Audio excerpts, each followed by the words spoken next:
Buena Nueva, por el espíritu Humberto de Campos y Francisco Cándido Xavier. Capítulo 30. María. Junto a la cruz, el agobiado bulto de María ocasionaba dolorosa e inolvidable impresión. Con el pensamiento ansioso y torturado, ojos fijos en el madero de las perfidias humanas, la ternura materna volvía al pasado en amargos recuerdos. Allí estaba, en su hora extrema, el Hijo bien amado. María se dejaba transportar por la corriente sin fin de los recuerdos. Eran las maravillosas circunstancias en que el nacimiento de Jesús le fue anunciado, la amistad de Isabel, las profecías del viejo Simón, reconociendo que la asistencia de Dios se tornó incontestable en los menores detalles de su vida. En aquel supremo instante parecía rever el establo en su belleza campestre, sintiendo que la naturaleza parecía querer dejarle oír nuevamente el cántico de gloria de aquella noche inolvidable. A través del velo espeso de las lágrimas repasó una por una las escenas de la infancia del hijo querido, observando la alarma interior de las más dulces reminiscencias. En las menores cosas reconocía la intervención de la providencia celestial. Entretanto, en aquella hora, su pensamiento también vagaba por el vasto mar de las más aflictivas interrogaciones. ¿Qué había hecho Jesús para merecer penas tan amargas? ¿No lo vio crecer de sentimientos inmaculados bajo el calor de su corazón? Desde los más tiernos años, cuando lo conducía a la tradicional fuente de Nazaret, observaba el cariño fraterno que dispensaba a todas las criaturas. Frecuentemente iba a buscarlo en las calles empedradas, donde su palabra cariñosa consolaba a los transeúntes desamparados y tristes. Viajeros miserables venían a su modesta casa a loar a su hijito idolatrado, que sabía distribuir las bendiciones del cielo. Con qué deleite recibía a los huéspedes inesperados que sus minúsculas manos conducían a la carpintería de José.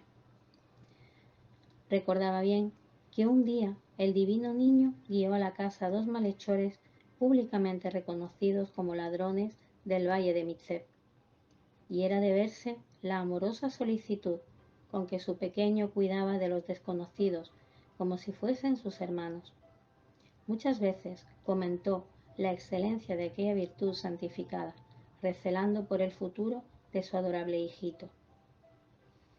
Después del agradable ambiente doméstico, era la misión celestial, dilatándose la misma en cosecha de frutos maravillosos. Eran paralíticos que retomaban los movimientos de la vida, ciegos que se reintegraban en los sagrados dones de la vista, criaturas hambrientas de luz y de amor que se saciaban en su lección de infinita bondad. Qué profundos designios habían llevado a su Hijo adorado al suplicio de la cruz. Una voz amiga le hablaba a su espíritu, dialogando sobre las determinaciones impenetrables y justas de Dios, que necesitan ser aceptadas para la redención divina de las criaturas.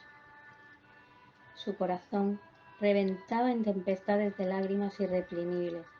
Con todo, en el santuario de la conciencia repetía su afirmación de sincera humildad: que se haga en la esclava la voluntad del Señor. De alma angustiada, notó que Jesús había llegado al último límite de sus inenarrables padecimientos.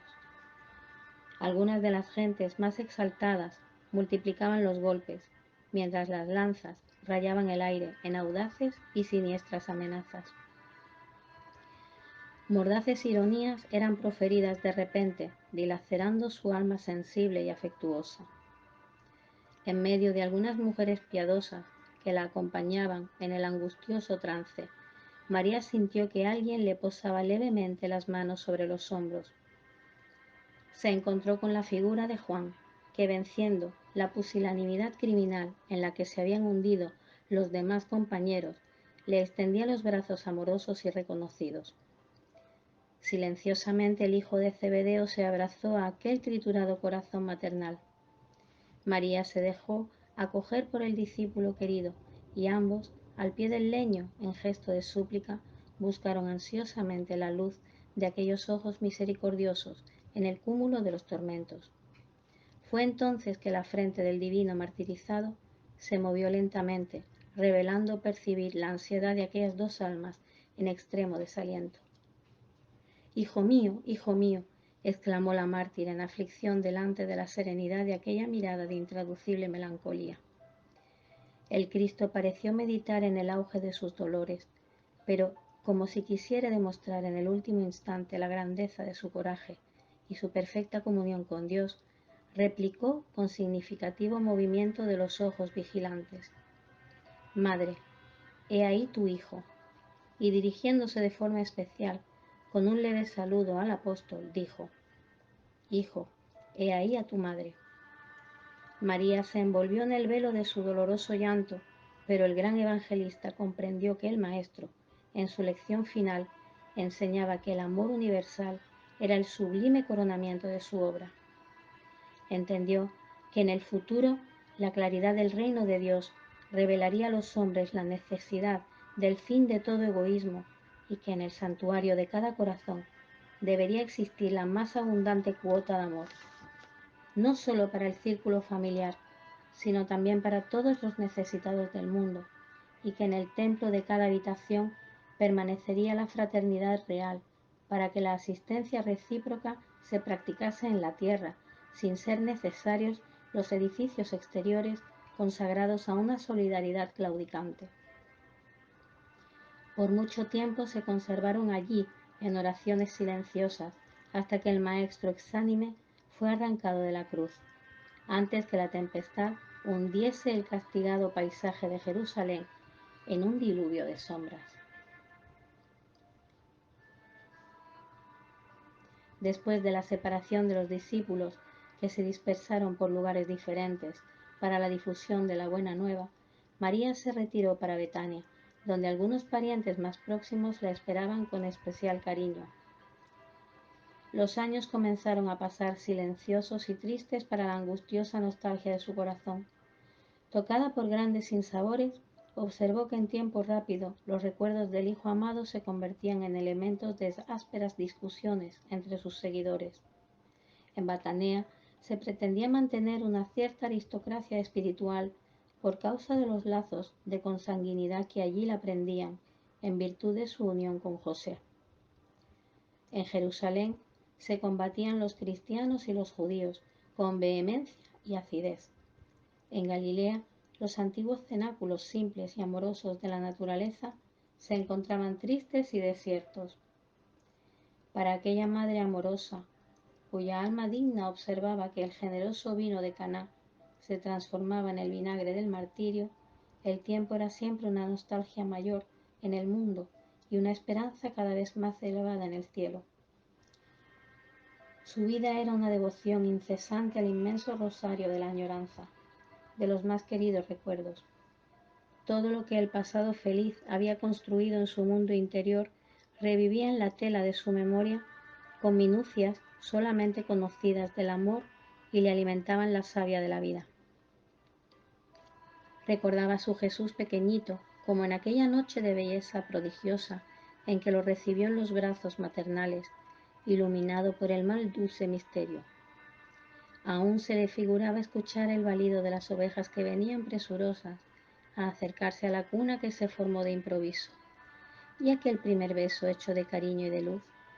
Las reminiscencias envolvían la realidad lejana de bellezas singulares para su corazón sensible y generoso.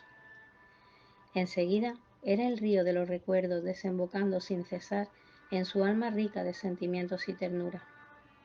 A su imaginación volvía Nazaret, con sus paisajes de felicidad y de luz, la casa simple, la fuente amiga, la sinceridad de los afectos, el lago majestuoso y en el medio de todos los detalles, el Hijo adorado, trabajando y amando en la formación de la más elevada concepción de Dios entre los hombres de la tierra. De vez en cuando le parecía verlo en sus sueños, repletos de esperanzas. Jesús le prometía el júbilo encantador de su presencia y participaba de la felicidad de sus recuerdos. En ese tiempo, el hijo de Zebedeo, teniendo en cuenta las observaciones que el maestro le había hecho desde la cruz, surgió en Batanea ofreciendo a aquel espíritu nostálgico de madre el refugio amoroso de su protección.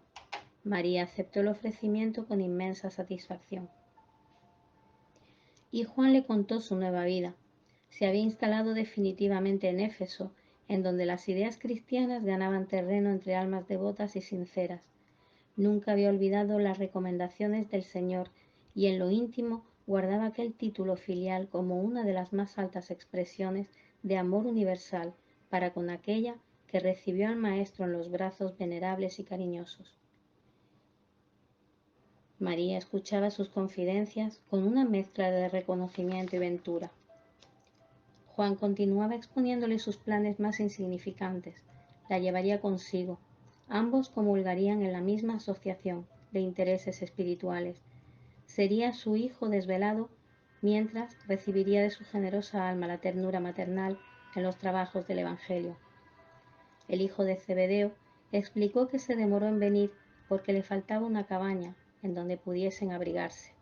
Entretanto, uno de los miembros de la familia real de Adiabene, convertido al amor de Cristo, le donó una casita pobre al sur de Éfeso, distando alrededor de 3 leguas de la ciudad. La habitación simple y pobre estaba en un promontorio, de donde se divisaba el mar. En lo alto de la pequeña colina, lejos de los hombres y en el imponente altar de la naturaleza, se reunirían ambos para cultivar el recuerdo permanente de Jesús.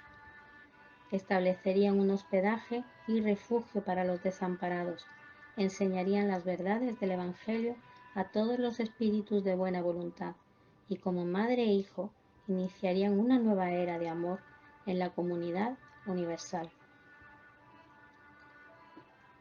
María aceptó alegremente.